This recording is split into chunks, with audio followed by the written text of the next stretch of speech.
ಬಳಸಿರ್ತಕ್ಕಂಥ ಪದಗಳು ಏನು ಸೋಷಿಯಲ್ ಮೀಡಿಯಾದಲ್ಲಿ ಹಾಕಿದ್ದಾರೆ ಅದು ಬಹಳ ಗಂಭೀರವಾದಂತಹ ಘಟನೆ.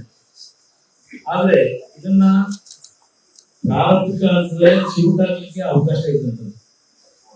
ಈ ವಿಷಯದಲ್ಲಿ ಇವತ್ತು ಏನೋ ಒಂದು ಯಾವ ಸಂದರ್ಭದಲ್ಲಿ ಯಾವ ರೀತಿಯ ಒಂದು ಕ್ರಮ ತೆಗೆದುಕೋಬೇಕಾಗಿದೆ, ಜನಸಾಮಾನ್ಯರ ಒಂದು ಜನಪ್ರತಿನಿಧಿಗಳ ಮತ್ತು ಅವರ ಆತ್ಮೀಯ ಬಂಧುಗಳು ಅವರ ಸ್ನೇಹಿತರುಗಳಿಗೆ ಒಂದು ಕಾನೂನಿಲ್ಲ ಇದೆ.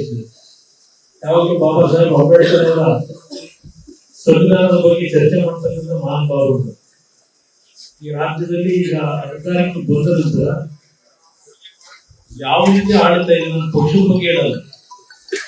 ಕಾಂಗ್ರೆಸ್ ಪಕ್ಷ ಅಂತಕ್ಕಂಥ ರಾಜ್ಯ ಸರ್ಕಾರ ನಾಡಿನ 7 ಕೋಟಿ ಜನತೆಗೆ ರಕ್ಷಣೆ ಕೊಡ್ತಕ್ಕಂಥ ಸರ್ಕಾರ, ಒಂದು ಪಕ್ಷ ಸರ್ಕಾರ ಅಲ್ಲ. ಚುನಾವಣೆ ಬಂದಾಗ ಪಕ್ಷ, ಚುನಾವಣೆ ನಂತರ ಜನತೆಗೆ ರಕ್ಷಣೆ ಕೊಡ್ತಕ್ಕಂಥದ್ದು ಸರ್ಕಾರ ಮತ್ತು ಸರ್ಕಾರದ ಅಧಿಕಾರಿಗಳ ಕರ್ತವ್ಯ. ನಾವು ಈ ಒಂದು ಘಟನೆ ಮಾಧ್ಯಮಗಳಲ್ಲಿ ಪ್ರಾರಂಭಿಕ ಹಂತದಲ್ಲಿ ಗಮನಿಸಿದ್ದೇನೆ.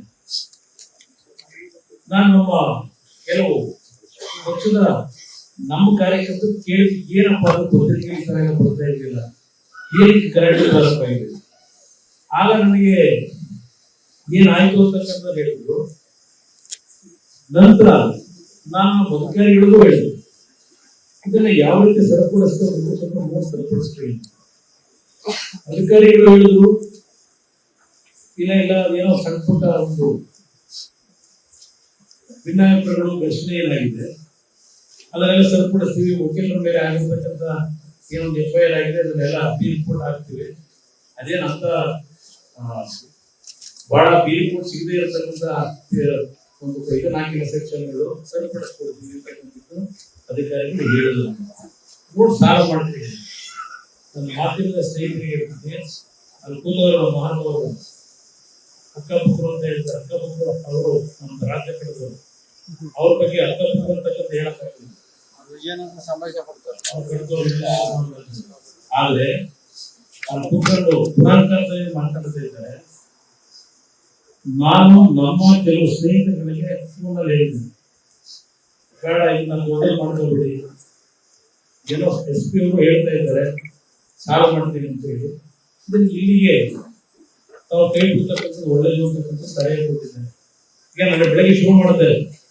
ವಿಧಾನಸಭೆಯಲ್ಲಿ ನಮ್ಮ ಹಿರಿಯ ಸುಭಾಷ್ ಜಾರಕಿಹೊಳಿ ಅವರು ಇವತ್ತು ಕಾಲಿಕಟೇಷನ್ ಮೂವ್ ಮಾಡಬೇಕು ಅಂತ ಹೇಳ್ತಾ ಇದ್ದಾರೆ. ಇದರಲ್ಲಿ ಯಾವುದೋ ಧರ್ಮ ಮಿಕ್ಸ್ ಆಗ್ತಾ ಇದೆ. ಕುಮಾರಸ್ವಾಮಿ ಅವರು ರಾಜಕೀಯವಾಗಿ ಏನೋ ಮುಳುಗೋಗ್ಬಿಟ್ಟಿದ್ದಾರೆ. ರಾಜಕೀಯದಲ್ಲಿ ಇವತ್ತೇನೋ ಒಂದು ಶಕ್ತಿ ತುಂಬಬೇಕು ಅಂತ ಈ ವಿಷಯ ತಗೊಂಡು ಚರ್ಚೆ ಪ್ರಾರಂಭ ಮಾಡಿದ್ದಾರೆ. ಗೊತ್ತಿದೆ ನನಗೆ. ನಾನು ಎಂದೂ ಸಹ ಇಂಥ ವಿಷಯಗಳನ್ನ ಸ್ವಂತ ಒಂದು ವೈಯಕ್ತಿಕವಾದಂತ ಲಾಭಕ್ಕೆ ನಾನು ಬಳಸ್ಕೊಂಡಿರ್ತಕ್ಕಂಥವಲ್ಲ. ನಿಮಗೆ ಚನ್ನಪಟ್ಟಣದಲ್ಲಿ ನಡೆದಂತ 2003 ಮಾತ್ರ ನಡೆದಂತ 2003 ವಿಟೇನಹಳ್ಳಿ ಗೋಲಿಬಾರ್ ಬೆಳಗಿನ 4 ಗಂಟೆ ಹೋಗಿ ರೈತರಿಗೆ ಗುಂಡಾರಿಸಿದಂತ 2 ರೈತರು ಬಲಿ ತೆಗೆದುಕೊಂಡಂತ ನೇರ ಚಳುವಳಿ ಅವತ್ತಿಂದ ನೋಡ್ತಾ ಬಂದಿದ್ದೆ ನಾನು. ಆಗೇನಾಯ್ತು, ಅಲ್ಲಿಂದ ದೇವೇಗೌಡರು ಪಾದಯಾತ್ರೆ ಮಾಡುತ್ತಿರಬಹುದು, ಒಂದು ಗೋಲಿಬಾರ್ ಬರಬಂದಂತ ಕುಟುಂಬಗಳಿಗೆ ಬೆಂಗಳೂರಲ್ಲಿ ಕೆಲಸವನ್ನು ಕೊಡಿಸಿದಂಥದ್ದು ಎಲ್ಲ ಇತಿಹಾಸ ಇದೆ ಈ ಜಿಲ್ಲೆಯಲ್ಲಿ. ಮೊನ್ನೆ ಮಂಡ್ಯದಲ್ಲೂ ಘಟನೆ ನಡೆಯಿತು ಕೆಲವರಲ್ಲಿ. ನಾನು ಆ ಘಟನೆ ನಡೆಯತಕ್ಕಂಥ ದಿನ ಜಿಲ್ಲಾಧಿಕಾರಿಗೆ ಫೋನ್ ಮಾಡಿದೆ.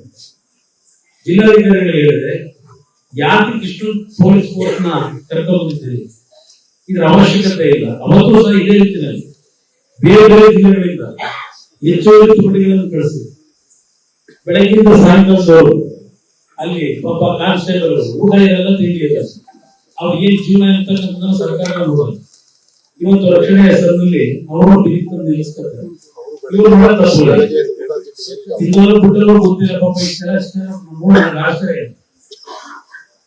ನಾನು ಈ ಒಂದು ತಾಲೂಕಿನ ಶಾಸಕನಾಗಿ ಈ ಒಂದು ಜಿಲ್ಲೆಯಲ್ಲಿ ದೇವೇಗೌಡರು 1994 ಪ್ರವೇಶ ಮಾಡೋದು. ಅವತ್ತಿನಿಂದ ಈ ಕ್ಷಣದವರೆಗೆ ಈ ಜಿಲ್ಲೆ ಅತ್ಯಂತ ಶಾಂತಿಯುತವಾದ ರಾಮನಗರ, ಶಾಂತಿಯುತವಾಗಿದ್ದಂತ ಒಂದು ನಗರ ಇದೆ.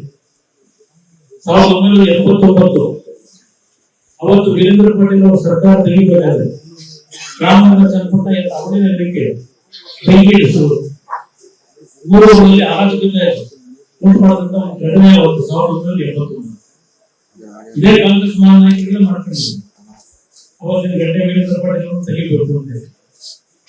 ಇವತ್ತು ಈ ಘಟನೆ ನಡೆದು ಹೆಚ್ಚು ಕಡಿಮೆ 20 ದಿವಸ ಆಯ್ತು. ಈಗ 1ನೇ ತಾರೀಕು ಆಗಿರ್ತಕ್ಕಂಥದ್ದು 6ನೇ ತಾರೀಕು.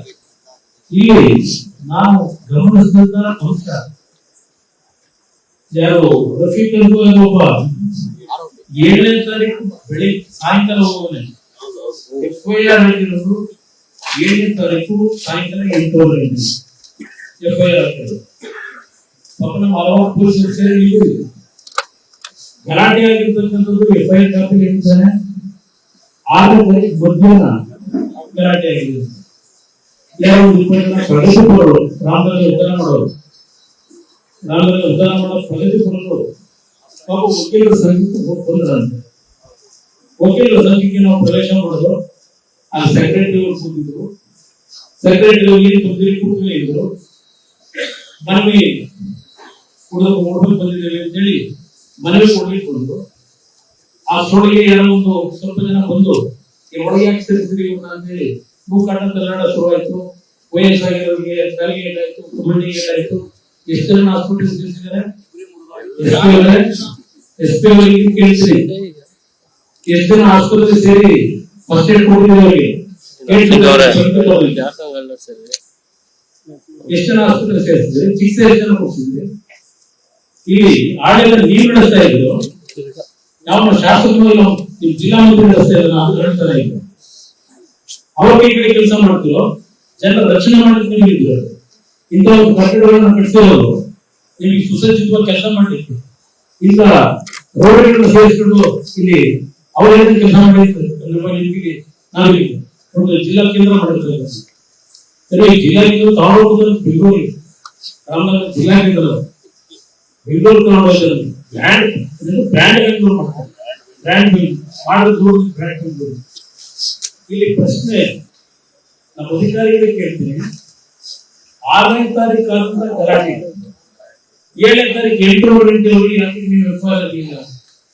ಅವ್ರು ಯಾಕೆ ಕಂಪ್ಲೇಂಟ್ ಕೊಡಲಿಲ್ಲ? ರಫೀಕ್ ಅನ್ನೋರು ಕಂಪ್ಲೇಂಟ್ ಕೊಟ್ಟವ್ರೆ.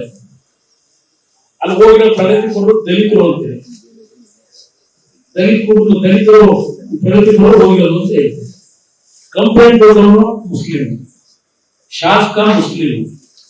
ಅದೆಂತೂ ಬರದವನು ಕವನ ಬರದವನಲ್ಲ, ಅವನು ವಕೀಲ ಮುಸ್ಲಿಂ.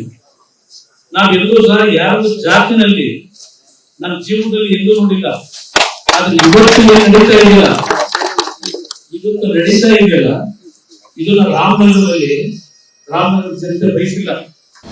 ಅನುಕ್ಷಣದ ಸುದ್ದಿಗಳಿಗಾಗಿ ವಿಸ್ತಾರ ನ್ಯೂಸ್ ಯೂಟ್ಯೂಬ್ ಚಾನೆಲ್ ಸಬ್ಸ್ಕ್ರೈಬ್ ಮಾಡಿ. ಹೊಸ ಸುದ್ದಿಗಳ ನೋಟಿಫಿಕೇಶನ್ಗಾಗಿ ಬೆಲ್ ಐಕಾನ್ ಕ್ಲಿಕ್ ಮಾಡಿ. ಲೇಟೆಸ್ಟ್ ಅಪ್ಡೇಟ್ಸ್ಗಾಗಿ www.vistaranews.com ವೆಬ್ಸೈಟ್ಗೆ ವಿಸಿಟ್ ಮಾಡಿ. ಅಂಗೈಯಲ್ಲೇ ಜಗತ್ತಿನ ಸುದ್ದಿ ತಿಳಿಯಲು ವಿಸ್ತಾರ ನ್ಯೂಸ್ ಕನ್ನಡ ಆಪ್ ಡೌನ್ಲೋಡ್ ಮಾಡಿ.